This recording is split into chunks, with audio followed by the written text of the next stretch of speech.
Welcome to the Sunday Run podcast. Remember to like, follow, share, do all of that. It really helps us out. Also, if you haven't checked out last week, we had Blake Pavey on. He's actually hilarious. Go check it out. Great on your runs. Great to sit down and watch while you're having breakfast. Great to fall to sleep too. So appreciate your support. Ladies and gentlemen, welcome back to the Sunday Run podcast. It's been a while since we've had a one-on-one and it's just you and I. I'm in your ears. You're out running. You're out doing something. And we've got the next, 30 to 40 minutes to just hang out together. So thanks for joining. The podcast's been going really well lately. We did an episode the other day and it got to the 11th on the charts, which is elite. That's so good. We're a two-man band. Me and Kaylin just sit here. I do the podcast. He sits behind the camera and we just get it done. So thanks so much for tuning in. I want your input though. I need your help with this. I want to get more guests on. I want to get more people involved. As I'm sure most of you know, I'm not like the most, I don't know that much. I don't know that much about running, to be honest. I'm not like watching running as a sport. I'm not like that interested in, the World Marathon Series or anything like that. So if you have anyone specific you want me to get on, then please let me know. Obviously, a lot of our listeners are just kind of, like you're like me, we just like kind of run for the feeling of it, not for the sport of it. But if you have anyone specific you want me to get on, then please let me know. I just did my first trail run. While this past weekend, I just did a 22.6 kilometer trail run with Hugh and Charlie. It was hard. Probably didn't give it the respect it needed, which is fine. I think that's a good way to go about going into a run sometimes. I had absolutely no idea what to expect, and it certainly felt like that. Charlie has a house kind of down that way in Torquay Way, and we went and stayed there. His mum was awesome. She cooked us up like this huge carby dinner. We slept there the night before, went to the race. It was like an 11 a.m. start. Feeling really good, like pretty good last-minute prep, all things considered. We got in there, did the run, and the first kind of 500 to like maybe a kilometer was sand. So you're running on sand, and I felt like a racehorse. I don't know if anyone who knows racing, there's I think it's like for Magic Millions, they do like a Gold Coast race, and they run them along the beach. And I felt like I was in the Magic Millions kind of show race. So yeah, I felt like Glenn Boss was on my back. But he wasn't. So we started off, sand, really hard, calves killing, heart rate spiked. So heart rate was at like 180 from the get-go, which for those that don't know, it's really not ideal. Okay, you don't want your heart rate at 180. That's the last, kilometer of a marathon is when your heart rate should be at 180. So that was interesting. Myself, Hugh and Charlie all said, right, we got to pull our heart rates back. But after the beach, there was like this, it was like 3 kilometers of this Mount Everest-like hill. So we climbed that. Obviously, heart rate bloody creepy up to 185 at that point. Anyway, we got to the top of that hill. We were able to like pull it back a little bit, take some deep breaths, and I think get the heart rates down a little bit. Sweating profusely, feeling intense. But yeah, so we got through. So Hugh came into the run pretty injured as is. Like he had a pretty bad knee. His hip flexor was cooked. His calves. He was just cooked because he did this 24-hour run for charity. Obviously, he had him on the podcast where he did a lap of a park in Melbourne every hour for 24 hours, which is pretty ridiculous if you think about it, like in terms of when your body cools down versus how you can eat. And it's like cooked his body to an extent. He raised like 25 grand, I think, something like that. So worth it, but he came in very injured. So we were running along. Charlie was a little bit sore from the marathon as well, had a bit of a knee, also like really bad blisters on his feet. And 13 Ks in, we were running along another ridiculous stretch of beach, and Huey just disappeared. We kind of turned around. I was like, oh shit, where's Hugh? So it was like he just got shot or something. Anyway, he was okay. His knee was pulling up sore on the beach, which then affected his hip flexor, which apparently he has pulled. So he's literally done his hip flexor. But so he managed to get through the race. So did Charlie and I. Hugh crawled through in the end, still did a pretty impressive time. Charlie and I got through pretty well, and it was just all around really fun. I always thought like I'd just do like one marathon and then kind of hang the boots up, but obviously that's not happening. Now I just did a half marathon, which was a trail, and it was so cool to see like there's different ways you can run. Like, there's different ways you can do this stuff, and you should be changing it up, which is going to go nicely into my topic for today, which is going to be like how to get through running slumps. I'll talk about that in a little bit. I'll just keep on the trail run stuff, but generally speaking, you need to start diversifying your running. It's interesting because like, yeah, when you first start out, it's like you just want to get fit and enjoy it. And then when you do get fit, like when you get to the point running a half marathon isn't much of a big deal, which I'd say I'm at now, which I'm very like happy about, you can really start changing it up and doing some fun things. You can start pushing for quick times on 10Ks. You can, go for a half marathon run and allow yourself to like chill out and walk a little bit in between because you don't really care about the time at that point. So it was a really nice way to change it up. And it's made me like so much more driven and so much more excited about my running. So if you're like listening to this and you're starting out running, this is what you have to look forward to. And I promise you it's really worth it. I know it sounds like a nutcase runner, but I promise you it's going to be worth it. I had a question. I obviously put out a Q&A thing.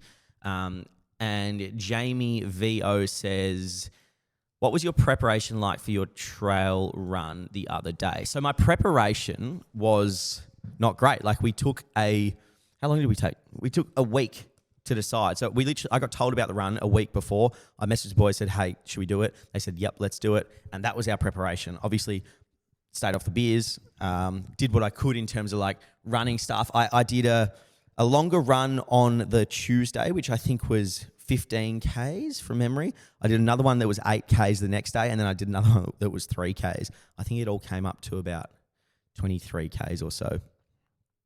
That was my preparation. Not ideal preparation, but I just got Ks in the legs. And then my recovery was about 120 beers that night, which I'm still feeling now. So not ideal preparation, not ideal recovery. But if you do the body of work, months prior, you're generally going to get through okay.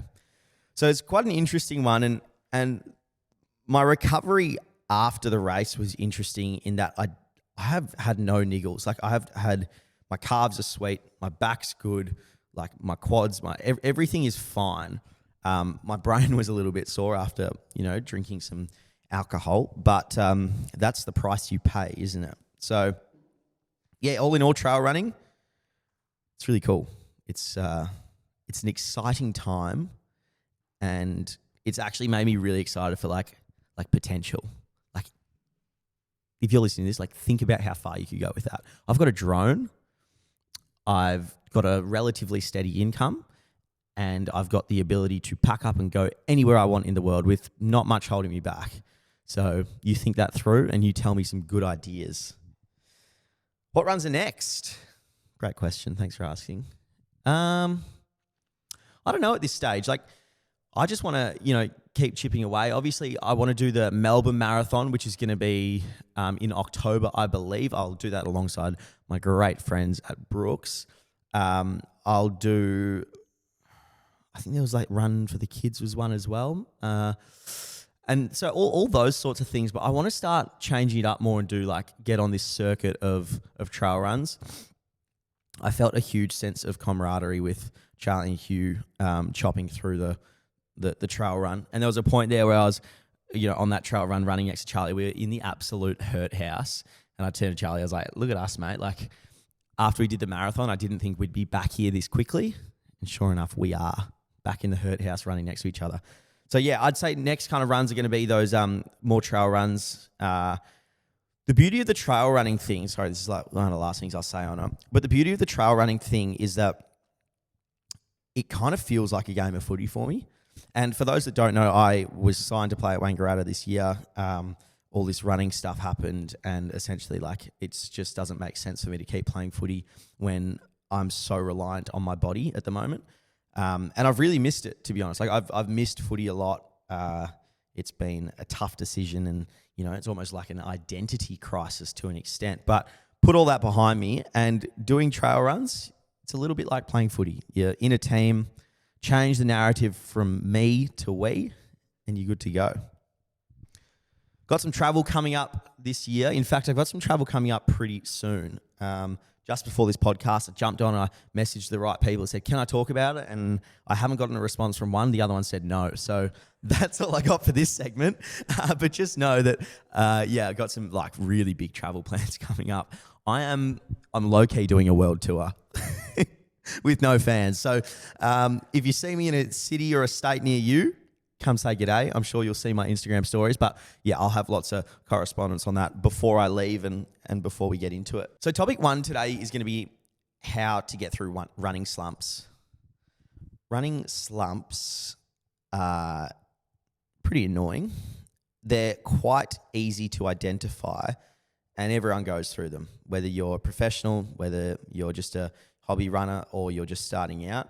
I guarantee you are going to go through a running slump. What we need to stop is that running slump being something that just stays with you forever. Like, I don't want you to go through a running slump and then like that's done for running, because they're really easy to work through and you just need to figure out a few things. And that's what I'm going to talk about in this podcast. There's a good chance if you're listening to this, you might have seen the title, which will probably have something to do with running slumps. But there's a good chance you're in one right now. So just listen in and hopefully I can help you out along the way. I'll talk about my running slumps. I kind of started taking running seriously at the start of this year, so it hasn't been too long. Prior to that, I did a little bit of running, but I'd always go in and out. And the reason I'd go in and out is because I would get a slump, I'd give up, and then I'd just go on with life normally, which was without running. And then almost something bad or something negative, or I'd have a negative mental kind of space in my life, and then I'd pick up running again. And the cycle continues. This time, I've managed to stick with it, even though I've had running slumps. And that's mainly because I'm known as the running guy to some people. Obviously not a very good one, but to some people I'm known as that. So yeah, my running slumps have been interesting. And it's also been interesting in that like my mental state is very relevant to how like well or how badly I run. Let's say, for instance, issues with a girl. Like I'll run faster, I'll run pretty hard, but then at the same time, it's not like that positive. I don't know, it's kind of hard to explain. Whereas like a running slump will happen almost when I get too comfortable. Like things are going really well in life. It's like, I can't be bothered running. I can probably get away with just hitting the gym, and running is just like a side piece to that. So how my mental is versus how I run is a very relevant kind of, like equation. But yeah, let's get into the slump and understanding the slump. A common cause of a slump is burnout, injury, lack of progression, or just boredom. So if you can identify what that is, I'd say a lot of people, it's like boredom or lack of progress. Those are really common ones, because the second you stop progressing, it's like, I'm not going to keep chasing that time. And then the other thing is like boredom. It's like if you're going out, you're doing the same track every time, you're listening to the same songs every time. There's no, like it's too much effort for you to continue on. So your first step here is to identify the cause of your running slump. Once you can figure that out, well, then we can go into like how to go about it. So, I mean, setting a goal is always a way that's going to fix it. For instance, for me, it's like the trail running thing. Well, I didn't know that you could do trail running. I didn't know you could actually have fun with running. I literally thought it was always meant to suck. So it turns out you can actually have fun. So like if I've now set a goal to have fun with running, it's like how easy does that have to be? So I might go for a 5K jog today at a 6-minute pace. As long as I'm having fun, well then that's a successful run. The other thing is like a lot of people kind of get in this mindset of like this airy fairy world that it's like you're always meant to be motivated. You're always meant to be really invested in it, and you're always meant to be like just super on about it. It's not the case. You're going to have to rely on discipline at some point. I always get questions like motivation, like how do you have so much motivation? I don't. And those who have listened, they know that. Like I don't have motivation. I have discipline, and I'll set the days that I'm running and I'm going to bloody do them, whether I like it or not. So I'd say adopt that kind of mindset and try and get through. The other thing is variety and cross-training. Okay, so like running, if you're doing it every single day or 3 times a week, you're probably going to get a little bit bored of it. Why don't you change it up? Get into swimming, go for a walk, be diverse with it and actually enjoy it. Like cycling's a really good one as well. Obviously, it's like a pretty high buy-in, and that's like cycling's a really hard kind of. It's a hard thing to sell to people. Essentially, I'd say that's why my running stuff has gone relatively well online. Is like the buy-in's so low. Like you can just get some shoes and go for a run. Doesn't matter if you're a guy or you're a girl. Like just get it on and get going. Anyone can do it pretty much. So that's the issue with cycling is it's such a high buy-in. But figure something out. Get into strength training, obviously swimming as well. But just try and diversify it a little bit. And you can have all of this aid to your final, your final form, which is like being a really good runner. I'm blabbering on a little bit, but hopefully that's helping out a little bit. All in all, though, running slumps are a pain, and they're going to come. Like, if you're running right now and you're feeling like if you're in your running mode at the moment and it feels elite, you're like, it's never going to come. Well, it will come eventually, but that's okay. Like, you know what to do now. Like, you need to diversify. You need to keep it fun. And I'd say boredom is the number one cause of running slumps. So figure out how you can stop being bored, and that'll help a whole lot. I was talking about it with Charlie the other night. We were out for dinner. I ran my marathon with him, obviously just did the trail run as well. And he was saying how he really changed the connotation of running from me to we. And it really resonated with me in that it becomes stop thinking of running as an individual sport. Think of it as a team. And if you can get your team and you can make it a team, you're going to have so much more fun. It will be so much better, infinitely better. Doing this marathon, that was 100% a team effort. I have no idea how I could do that on my own. Doing the trail run, 100% a team effort. Every 20 meters, someone's checking in on each other. There's three of us, so it's you good? Do you need more gel? Do you need more water? That makes it so much more fun. And then you cross the line, that makes it even better. And then you have a beer together after, that makes it 10 times better. So, I'd really recommend looking into finding some running friends or whatever. That's the beauty of these communities as well, is we can create communities. And I've probably been a bit slack on it. It's really hard to do, to be honest, showing up every Sunday or going out and getting a group together and making sure we all run together. But it's something I'm going to work on, and it's something you should get involved in as well. I've been getting a lot of questions lately saying, how are you? Really deep questions, mate, how are you? How are you really? And I understand why, because, all this, there's always lots going on. There's all this different stuff, and I really appreciate the questions and the care, especially. I am really good. I've never been better. I've got the best people around me at the moment. I've got the best team, the best family, the best friends. I could not complain one bit. I think fitness and stuff, from that perspective, my body's never been better. And I hope that's transferring onto the screen. My content's a hard one because I'll let you in on a secret, actually. With content, it's all about how you look, yeah? And believe it or not, for those that are listening and you're in the content game, summer, you're tanned, you're lean, you're relatively jacked. It is so easy to make content that hits an algorithm. Winter, especially in Melbourne, you're personally, I'm I get so pale, I'm blue. It's you put on a little bit of extra fat, you're wearing kind of long sleeve clothes all the time. It's a lot harder to hit algorithms and all of that. So from a content perspective, it might not look like I'm doing as well, but I promise you, in the background, at home, around my friends and family, I've never been better. I'm in such a good state at the moment. And I really appreciate everyone asking me and checking in on me, because I don't know if it seems like I'm not doing so great, but mate, I actually love life. I've got so many exciting things to come. We've got a huge Q&A section today. I want to chop through it. Let's see how we go here. Tom Close said, currently running in volleys. What beginner sneakers should I look at? Mate, running in volleys is wild. I reckon you've got about 3 runs and then your shins are going to go. Shoes in general are really important. It's probably the thing you should spend the most on with running, other than a smartwatch, I'd say. But shoes are going to help you a whole lot prevent you from injury, obviously. They're going to make you faster.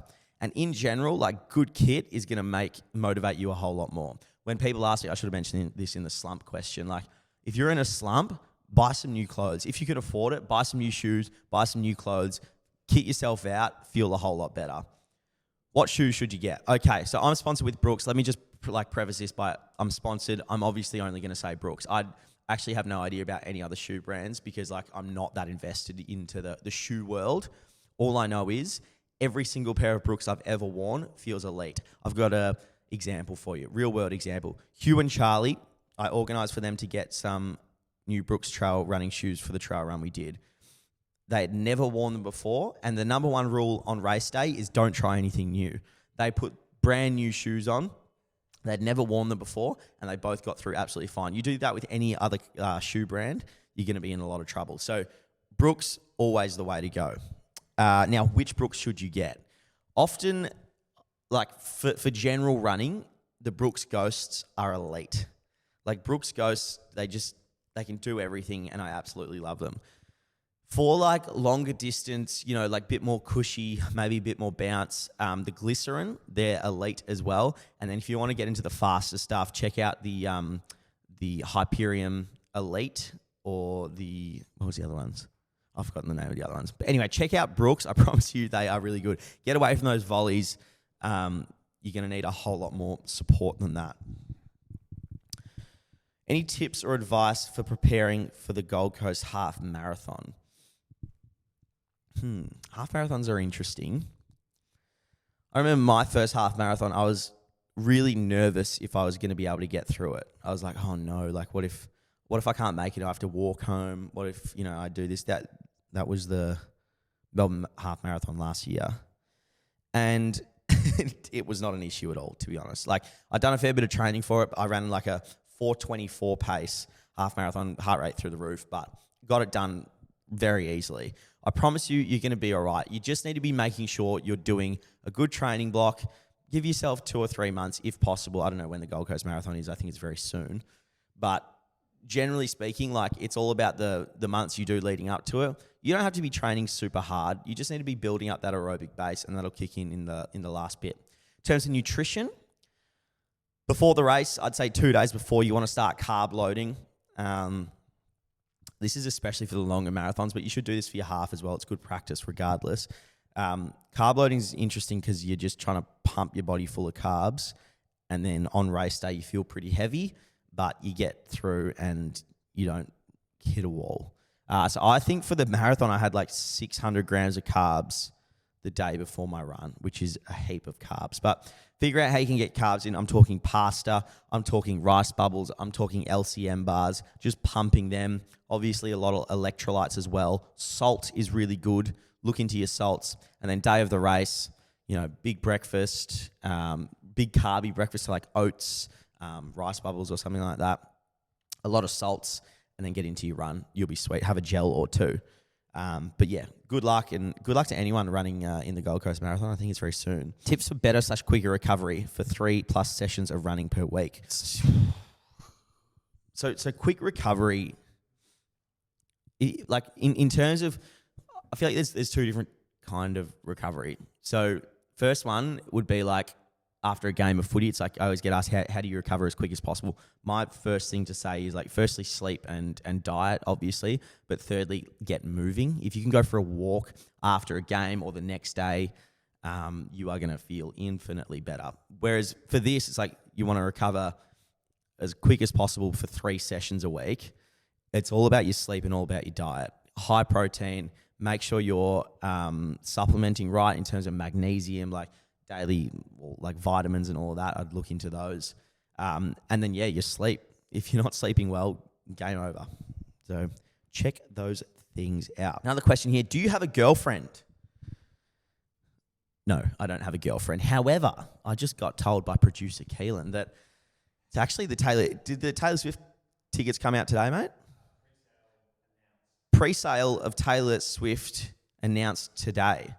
So my tip for you, and this is what I'm going to do, buy 2 tickets.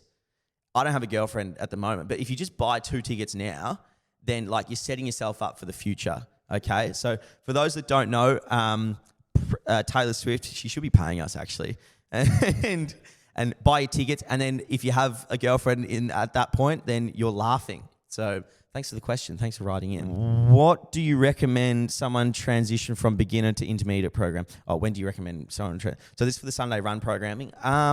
It's a hard one. I've been told that's quite a big jump, and I'll probably check that out. Yeah, it's difficult. I'd say once. Like, why not push yourself? If you feel like you're ready for the intermediate, or if you feel like beginner's getting a little bit too easy, then push yourself into the intermediate. What I'd encourage you to do as well, I've had a lot of questions about like, oh, it's getting too, like the beginner's too easy, but the intermediate's too hard. What do I do? Well, I'd say what you should do is check out the intermediate and change the times a little bit if you need to. Like, you can do whatever you want, to be honest. Like, if I ever set a program for you, that is just a guide. Like any program you ever get, it's just a guide. You have full agency over the times you run, over the distance you run. You can do whatever you want. So I'd recommend doing the intermediate and checking it out. Who do you go for in the AFL? West Coast Eagles. I was born in WA, lived there for, I think, 4 years, and then moved to Singapore with mum and dad and my sister. And then moved to Melbourne. I think it was like 04, 05 when we moved to Melbourne. And that was when we had the Judd Kerr Cousins midfield. And Dad always said like it was very easy for me to go for the Eagles because we were smashing it. Recommendations for running socks, please. Love Cushion. Running socks is a hard one. And I'd say the right thing to do would be to tell you to go to Gymshark and check them out. But I'm not going to do that just quietly because I don't think Gymshark listen to the podcast. What you should do is check out two brands. Firstly, the Nike Dry Fit socks. They have like specific ones. If you like cushioning, those are elite. I wore them in my marathon if it helps at all. I'm not sure the exact name. They're like a 3/4 sock almost. Like they're a little bit too short if you ask me, but they feel elite on your feet. They're really spongy and they're so sexy. The other ones is Steigen, Steigen, I think, online. Dill Buckley actually recommended them to me, and they've been elite. They're quite thin, though, real quick kind of effort, so not as cushiony. How do you balance running with playing team sport like footy or hockey? It's hard. I don't know if I'd recommend it, to be honest. I'd say if you're playing a team sport, there's a good chance you're going to be cooking yourself on the weekends a little bit too much. So, but yeah, if you have to, let's say you have training on a Tuesday and Thursday, I'd say try and fit a run in on the Wednesday if possible. Almost use it as like a recovery run. I wouldn't be pushing your heart rate over 150. How can you tackle winter running feels? Yeah, I've spoken about this before, and it's a really interesting one. I've spoken about like embracing the vibe. So just try and get into it and like, I don't know, it is what it is. Like put a jacket on, spend a bit of money on like a nice soft shell and go out in some trails, get yourself dirty. Like, just embrace the vibe. We're in Australia, so like the winters aren't too bad here. Obviously, like I have people ride in from Switzerland and stuff where it's like literally a blizzard and they're still running. So to an extent, harden up. Trail half mara or road half mara? Oh, it's hard. I really enjoyed the trail. I really did. But it is also really fun going really fast on a road half mara. But I'm going to say trail at this stage. From Hamish James. During the marathon, what was the weirdest or worst thought you had during the last 10 kilometers? That is such a good question. I think it's the most cooked thought I had was like, how can I stop? And how can I stop in a way that is gallant and not gonna, make me look like a weak prick? And that was like, well, why don't I just like fall over? Like if I just run my face into the ground, then I'd get to stop running. Looking back, it's a little bit unhealthy. That's not so great. So that would probably be the worst thought I had. I was also completely delusional. Like I was so out of it. And I was watching videos back of me running in like the finish line, like running towards the finish line and stuff. I was like waddling. Like I was not moving well. So it was probably fair enough that I was feeling like that, but got through anyway. How do you feel about treadmill running? Pros and cons. I'd say as long as you're on an incline, then it's worth it. If you're not on an incline, it's not really worth it. generally speaking, I feel like if you can get outside, just run outside, ideally. Now, we got to take into account like nighttime, if you feel unsafe, if you're in a bloody war-stricken country and you can't go for runs outside, like it'll do. There's no other way. So it's good if that is your last option. But generally speaking, just avoid treadmill running and try and get outside. But yeah, hopefully that helps. And also make sure you're on an incline. Finding motivation with sticking to nutrition on cold, frosty days. I mean, take cold, frosty days out. Just finding motivation to stick with nutrition. Something I really struggle with is being like disciplined with my diet. There's a few things you can do to make sure you're doing it properly. Firstly, like meal prepping well, and then also meal prepping nicely and just being prepared. It's all about preparation and all about making sure you're set up for the next few days. And then the other thing is just like sometimes I feel like I just need to write a note on my phone, like harden the fuck up, like let's do it. Don't have that burger, or don't go to the coffee shop and have that banana bread, which I love. What are your recommendations for essential winter clothes for a run? I run what I wear in summer is what I wear in winter.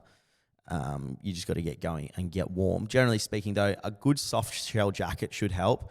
I really like the jackets from like Artrix. I'm not sponsored by them, and they're really expensive, but they do some sick running jackets. But yeah, generally speaking, just a soft shell jacket, maybe even a hat. How do you go about starting your own fitness business? It's all about content, I'd say. Well, if you ask me, I'd say it's all about content. Build a brand first around like your name and who you are.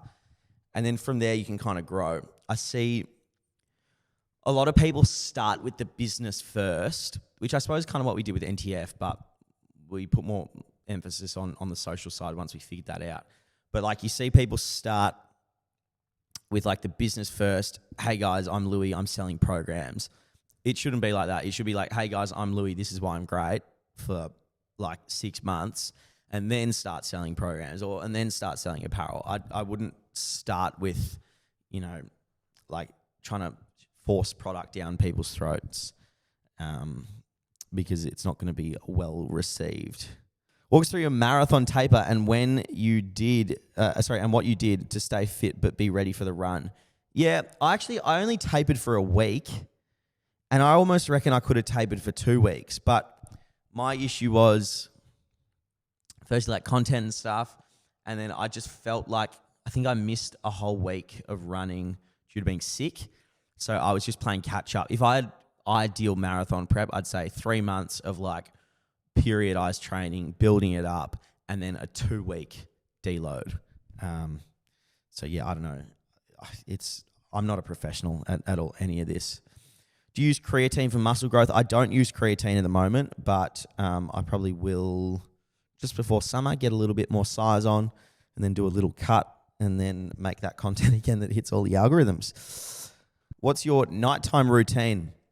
I'm a little bit inconsistent with sleep at the moment. It's probably showing in performance as well, but my nighttime routine is pretty simple. I like to get my phone off as soon as possible. Chuck it, even if I'm not going to sleep, like I'll just put on Do Not Disturb, phone away, and either listen to a podcast or watch like a series. Obviously, you want to get off screens as soon as possible, but it's pretty difficult. From there, I actually always wear an eye mask to sleep. I'm not taking any risks of light coming in and waking me up. You could probably go further and go with some earplugs, but that's just a little bit too far for me. And then falling asleep, I love listening to a podcast. Anything, often Joe Rogan, maybe Lex Friedman, so on. And yeah, I sleep through the night, and it's not really an issue for me. I wake up with my Whoop band. Whoop's been actually huge for waking me up, because I hate waking up to an alarm. It's very like, I don't know, I get pissed off when I wake up to an alarm. Whereas a Whoop is just like, it's a vibration on your wrist, and it's so like, it's a nice way to wake up. And you can pick up a Whoop if you want to. Use the link in my bio. That wasn't let in. I'm building a home gym on a budget. What are the essential pieces plus any other? All right. Yeah, this is good. Essential is going to be a squat rack / cage, because you can do squats from that. Obviously, also set it up as a bench press, and then a dumbbell rack, or you can get adjustable dumbbells. If you can get those two things, then you're pretty much set.